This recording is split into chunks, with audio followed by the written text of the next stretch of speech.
तुम्हारे साथ कभी ऐसा हुआ है कि तुम्हारे पेरेंट ने तुम्हें आवाज़ दी, तो उनके पास गए तो वो तुम्हें बताते हैं कि उन्होंने तो तुम्हें बुलाया नहीं था। हमारे यहाँ जब भी ऐसा होता है तो हमारी माताश्री कहती हैं कि अपने शरीर पे थू थू कर दो।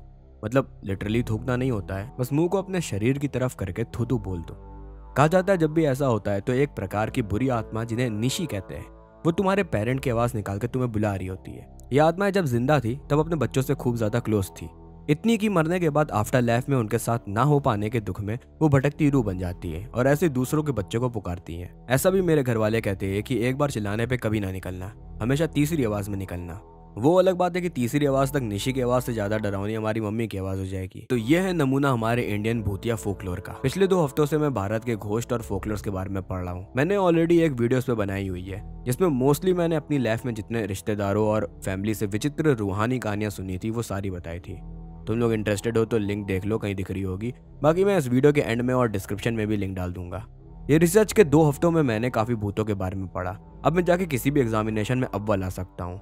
मैं हैरान हूँ कि इंडिया में इतने प्रकार के प्रेत, डायन, चुड़ैले हैं कि इन लोगों को लेके मैं एक पूरा वर्ल्ड बिल्ड कर दूंगा तो आरआर टोकन तक मुझे देख के मुस्कुरा के सर झुका के बगल से निकल लेगा। मार्ग में अपना जाल बिछा के बैठने वाली बुरी आत्माओं की कहानियां हमेशा रोचक होती है। ऐसे प्रेतों से सामना होने की कहानी तुम्हारे घर के कोई बुजुर्ग सदस्य ने जरूर से जरूर सुनाई होगी।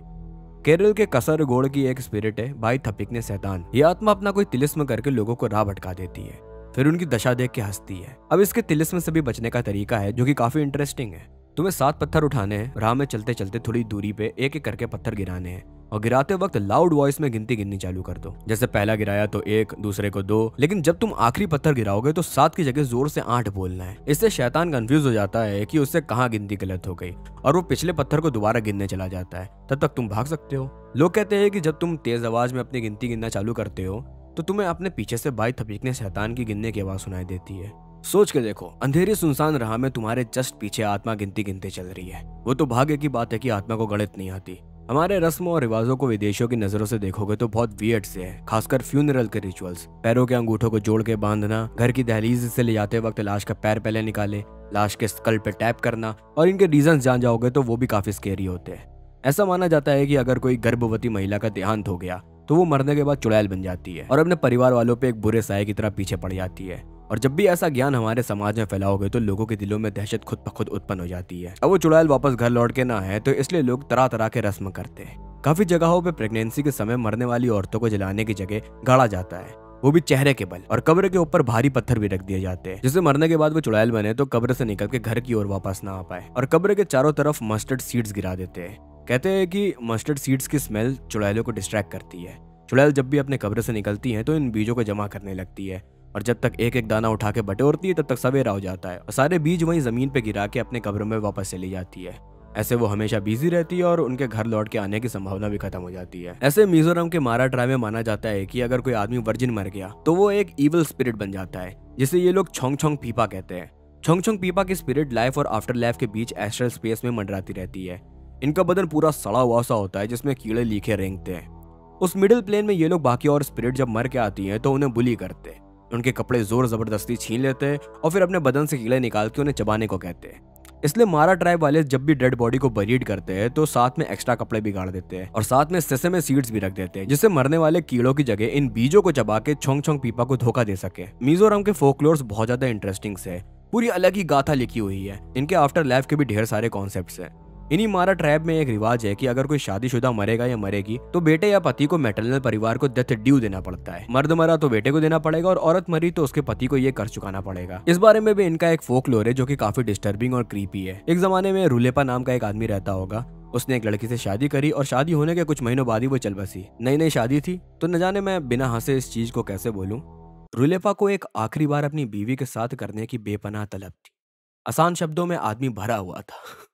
उसने ये विचार लड़की के परिवार वालों के सामने रखा। वो लोग भौचक के रह गए, लेकिन रूलेपा अड़ा रहा और वादा करने लगा कि उन्हें डेथ ड्यू में काफी ज्यादा पैसे देगा। और मना हो जाने पे उसकी उदासी और बढ़ती गई। आखिरकार लड़की के भाई लोग उसकी दशा देख के मान गए। उसके बाद रूलेपा ने लाश के साथ क्रिया संपन्न की, लेकिन पैसे देने से इनकार कर दिया। लड़की के भाई लोग ऐसी लीचड़ता देख के आग बबूले हुए। उन्होंने रूलेपा को खूब पदेला और उसके बदन से सारी हड्डियां निकाल दी। मिजोरम वाले लोरिस जानवर को रूलेपा बुलाते हैं क्योंकि ये जानवर इतना लचीला होता है जैसे बदन में हड्डी ही ना हो, और रूलेपा लिटरली उनकी भाषा में ट्रांसलेट भी होता है कि बिना हड्डी वाला। तो इस कारण वहां के लोग इस जानवर को बैड लक मानते हैं और डेथ ड्यू देने को काफी प्रायोरिटी भी रखते हैं। ये सब तो फिर भी मरने के रिचुअल्स को घोस्ट या फोकलोर से जोड़ा गया है। कभी कभी तो बहुत बेसिक रस्म जो हम लोग इतना सवाल भी नहीं करते, उसके पीछे की कहानी भी काफी भूतिया होती है। कुमाऊं रीजन की एक इवल स्पिरिट होती है रुनिया। कहा जाता है कि वो लड़कियों को अपना टारगेट बनाता है, उनके सपनों में आके उन्हें रिझाता है, फिर आगे जो भी क्रियाक्रम उसको करनी होगी वो सब कर लेगा। धीमे धीमे लड़की कमजोर पड़ने लगेगी, बीमार होने लगेगी और आखिर में मृत्यु लोक की तरफ आगमन कर देगी। कुल मिला के इनक्यूबस और सक्यूबस की तरह का डीमन होता है।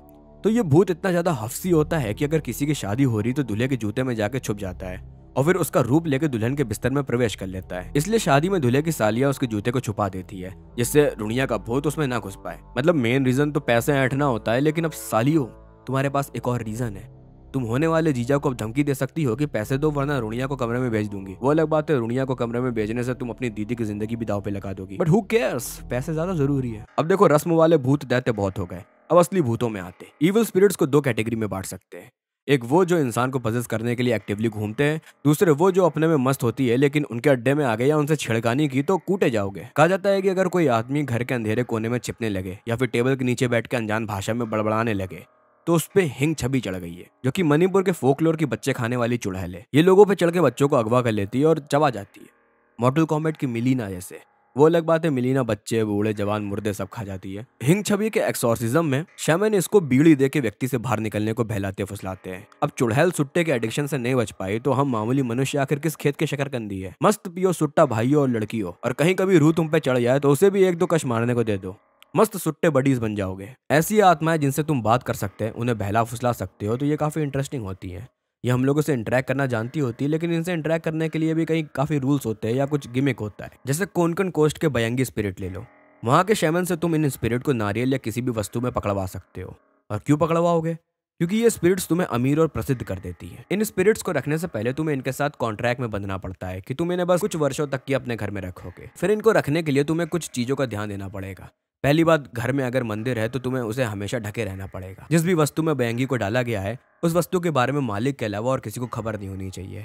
ये सब के बाद एक और सबसे जरूरी रूल ये है कि स्पिरिट तुम्हें अमीर तो बना देगी, पर बदले में तुम्हें ये जो मांगे वो देना पड़ेगा। तो पहले तो ये छोटी मोटी खाने की चीजों की डिमांड करेगी और डिमांड धीमे धीमे कठिन होती जाएगी, जानवरों की बलि तक पहुंच जाएगी। अब अगर तुमने कॉन्ट्रैक्ट खत्म होने के बाद भी इसे नहीं छोड़ा तो ये फिर तुम्हारे परिवार की बलि मांगने लगेगी, और ना देने पे बयंगी तुम्हें पागल कर देगी और तुम आत्महत्या कर लोगे। अगर तुम लोगों ने हंटर हंटर देखा है तो तुम्हें इस स्पिरिट से किलुआ की बहन का अल्टर ईगो नानी का याद आ रही होगी। मुझे तुरंत वही दिमाग में आई थी। मैंने अपनी हंटर हंटर के अननेसेसरी गाइड वाली वीडियो में उसकी एबिलिटी को एक्सप्लेन करा है। अगर तुम एनिमे में इंटरेस्टेड हो तो मैं एनिमे मांगा में भी काफी बकवास करता हूँ, तो जरूर से जरूर उसको भी जाके देख देना। भूतों में वापस आते हैं। इस वीडियो की शुरुआत में मैंने जो फिनोमिना बताया था कि आत्माएं तुम्हारी मम्मी की आवाज निकाल के तुम्हें पुकारती है, तो ऐसे पुकारने वाले स्पिरिट्स कई टाइप्स में आते हैं। एक होता है ईवी पोत, जो हमेशा बच्चों की तलाश में रहता है। इससे बचने के लिए घर वाले अपने बच्चों के नाम बदल बदल के बुलाते हैं, जिससे एवीपोत कंफ्यूज रहे। नालेबा भूतनी, जिसको हम लोग ओ स्त्री कलाना से जानते हैं, उसका भी अर्बन लेजेंड यही है कि मर्दों को उठा के ले जाती है तो लोग अपने घर की दीवारों में नालेबा लिख देते हैं, जिसका ट्रांसलेशन होता है कि कल आओ। तो स्पिरिट अगले दिन आती है। जिसकी मैं इस वीडियो में बात करना चाहता हूँ वो है लई खुसंगबी। मैंने पूरी कोशिश की इसे सही से प्रोनाउंस कर पाऊँ। ये भूतनी अपने हाथों को इच्छा अनुसार जितना चाहे उतना लंबा कर लेती है, तो इसका मकसद भी बाकी बेसिक भूतनियों के तरीके बच्चे खाना है। लेकिन इस भूतनी का अंदाज बिल्कुल अलग लेवल पे। ये घर में जाके नॉक करती है और पूछती है कि घर में कोई मर्द है। अगर जवाब में ना आया तो ये खिड़की या किसी भी दरार से अपना हाथ डाल के बच्चे को अपनी चपेट में लेके भाग लेगी। तो ऐसे ही एक फोकलोर है कि एक आदमी किसी काम से कुछ दिनों के लिए गांव से बाहर जा रहा होता है। घर में अब उसकी पत्नी अकेले अपने बच्चे के साथ होती है। रात में बच्चा रोने लगता है और लाई खुसंगबी को आवाज सुनाई दी जाती है। वो दरवाजे में दस्तक देती है, पूछती है घर में कोई मर्द है। अंदर बैठी औरत उससे झूठ बोल देती है कि उसका पति घर में ही है। खुसंगबी वापस लौट जाती है। तुम लोगों को ये विचार आ रहा होगा कि क्या चूतिया भूतनी थी, तो हाँ, तुम लोग बिल्कुल सही सोच रहे हैं। ऐसे ही अगले दिन आती है, औरत फिर से झूठ बोल देती है और खुसंगबी गुस्सा के वापस लौट जाती है। खुसंगबी के मुंह में उस बच्चे के लिए लार बढ़ती जा रही थी और स्वाद चखने के तलब में वो काफी डेस्परेट भी थी। फिर पति वापस आ जाता है। पत्नी उसे सारी रातों का वर्णन सुना देती है। पति को कुछ उपाय आता है। वो अपनी पत्नी से कहता है कि इस बार खुसंगबी आए तो उससे कह देना कि कोई मर्द नहीं। फिर उस रात को वो ऐसे ही करती है। पति अपनी तलवार लेके घर की एक दरार के आगे खड़ा हो गया। जैसे खुसंगबी ने अपना हाथ दरार से अंदर डाला, पति ने उसका हाथ काट डाला। कुछ लोग कहते हैं कि उस रात खुसंगबी ब्लीड करके मर गई, लेकिन काफी लोग अभी भी अपने बच्चों को रात में रोने से मना करते हैं कि खुसंगबी का अभी भी दूसरा हाथ सही सलामत है। इस कहानी से एक बहुत जरूरी सीख मिलती है कि बच्चों को सुलाना और उनका चीख चिल्ला बंद कराना काफी कठिन होता है। सर पे मौत चाहे क्यों ना हो, बच्चे चीखेंगे जरूर। और मैं काफी खुश हूँ कि ये फोकलोर्स में चुड़ैल उन्हीं को टारगेट करती है। मैं खुद अगर पिशाच होता तो इन्हें टारगेट करता। अब तुम लोगों को मैं ऐसे लोगों के बारे में बताऊंगा जिनके बारे में मैं काफ़ी छोटे से सुनता आ रहा हूँ। बन झाकरी, इन लोगों के बारे में मैंने काफ़ी छोटे में सुना था कि जब भी कोई मर जाता है तो हमारे यहाँ के लोग इन्हें बुलाते थे और ये मरे हुए की आत्मा खुद में प्रवेश कराते थे। फिर तुम उनसे जो चाहे वो सवाल कर सकते हो। एक तरीके से ये लोग शैमन होते थे। बन झाकरियों में कहा जाता है कि ढेर सारी तरह तरह की साइकिक पावर्स होती हैं।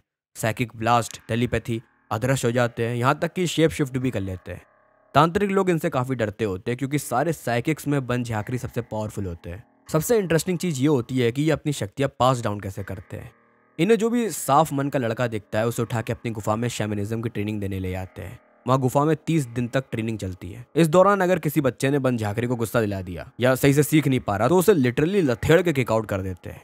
बन झाकरी की किक इतनी ज्यादा पावरफुल होती है कि जिससे गुफा से बाहर फेंका वो खूब दूर जाके गिरता है। लोग इसी फेंके जाने के चोट के निशान को मेमेंटो के रूप में दिखाते हैं। उस 30 दिन की ट्रेनिंग में कड़ी ट्रेनिंग और बाहर फेंके जाने का डर तो रहता है, लेकिन उससे भी डरावनी चीज वही जंगलों में मौजूद रहती है। बन झाकरी की बीवियां बन झाकरिनी खूब खूंखार सी होती है और उसे इंसानी मांस काफी पसंद होता है।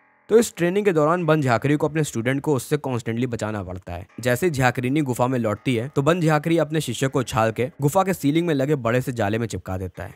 ऐसे ही अपने शिष्य को बचा बचा के वो 30 दिन बाद उन्हें घर वापस भेज देता है। इतने समय में वो लोग शैमनिज्म में काफी निपुण हो जाते हैं। इससे ज्यादा समय रखेंगे तो बन झाकरीनी उनको खा भी जाएगी। बाकी इसके बाद भी उन स्टूडेंट्स को बन झाकरी टेलीपैथिकली लेसन्स देते रहते हैं। हमारे इंडिया में ऐसे न जाने कितने ही मिस्टिकल चीज़ें और मॉन्स्टर्स हैं जिन्हें मेरे हिसाब से सिनेमास में उतारना चाहिए। लिटरेचर में तुम्हें इनके वर्णन जरूर देखने को मिलेंगे, लेकिन हम सब जानते हैं कि विजुअल मीडिया सबसे ईजी वे होता है अपना कल्चर फैलाने का।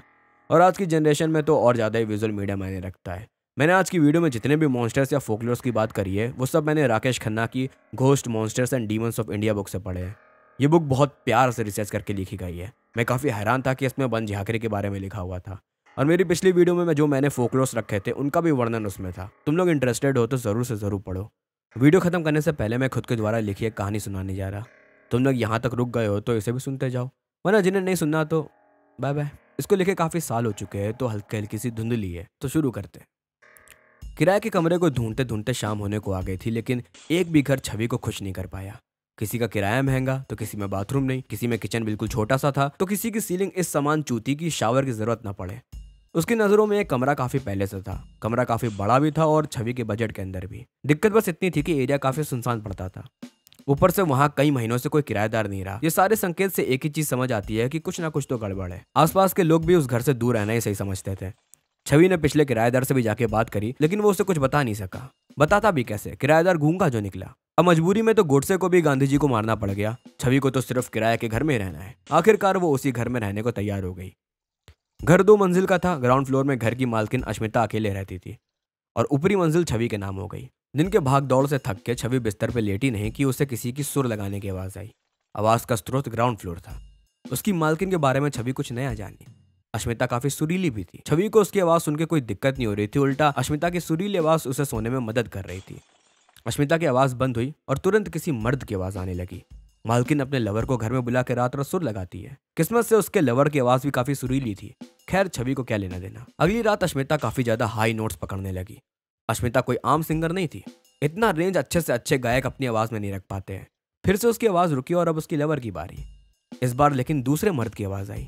तो मालकिन जी हर रात नए लवर को बुला के उनके साथ महफिल सजाती है। खैर, छवि को क्या लेना देना। अगली रात भी अश्मिता अपनी गायकी जारी रखती है। इस बार उसके साथ एक नया मर्द मौजूद था। हैरानी की बात थी कि ये औरत हर दिन नया मर्द लाती है और सबकी आवाज़ सुरीली होती है। कहो शायद ये अपने फेलो सिंगर्स को साथ लाती हो और दोनों रियाज करते हो। इस बार लेकिन 2 से ज़्यादा आवाज़ें थी। ढेर सारे लोग अपने बारी बारी कला का प्रदर्शन सुना रहे थे। पिछली रातों में छवि 2 लोगों के बीच कबाब में हड्डी नहीं बनना चाहती थी, पर आज तो पूरी पार्टी नीचे मौजूद है। क्यों ना छवि किसी बहाने से नीचे जाके गायकों की टोली से मिल ले। छवि अश्मिता को पुकारते पुकारते स्टेयरकेस से नीचे उतरी। हॉल में अश्मिता के अलावा कोई नहीं खड़ा था। उसके पीछे एक डीवीडी प्लेयर भी रखा हुआ था। तो ये था राज आवाजों के सुरीले होने का। अश्मिता छवि को देखते घर का दरवाजा खोल के भाग गई। अश्मिता, छवि ने बुलाया, लेकिन तब तक अश्मिता काफी दूर भाग चुकी थी। बेचारी का राज खुल गया, लेकिन इतनी सी बात में ऐसी आधी रात को अपना घर छोड़ के कौन भागता है। छवि ने हॉल में इंतजार करने को सोचा, तब तक गाने ही सुन लेते हैं। उसने डीवीडी प्लेयर को देखा तो उसमें प्ले की जगह वॉइस रिकॉर्ड हो रही थी। छवि ने रिकॉर्डिंग प्ले करी तो वही आवाजों की रिकॉर्डिंग बजने लगी जो वो ऊपरी मंजिल से सुन रही थी। ये कैसे हो सकता है, छवि खुद से बोली। अब किसी भी चीज का तुक नहीं बन रहा था। कुछ तो अजीब था ही। घर पूरा खाली था और छवि को जांच पड़ताल करने का इससे अच्छा मौका नहीं मिल सकता। छवि अश्मिता के कमरे में घुसी और टेबल पे उसे अश्मिता के मेडिकल रिपोर्ट्स पड़े मिले। एक नजर पड़ने पे छवि हक्की बक्की रह गई। रिपोर्ट्स में साफ लिखा हुआ था कि अश्मिता गूंगी है। तभी किसी की पीछे से आवाज आई, तुम यहाँ क्या कर रही हो? हैरानी से आवाज काफी जानी पहचानी थी। आवाज खुद छवि की थी। छवि ने कुछ बोलने की कोशिश की, लेकिन मुंह से एक भी शब्द नहीं निकला। छवि ने पीछे मुड़कर देखा तो अश्मिता उसे मुस्कुराते हुए देख रही थी। दी एंड। इसी के साथ भाई लोग और सुंदर मोहतरमाओं वीडियो भी खत्म होती है। आज के लिए इतना ही। तुम लोगों को और फोकलोर सुनने हैं तो वीडियो तुम्हारे स्क्रीन पे कहीं चमक रही होगी, जाके उसको देख देना और जिंदगी में खुश रहना। बाय बाय अश्मिता की गूंगी आवाज में।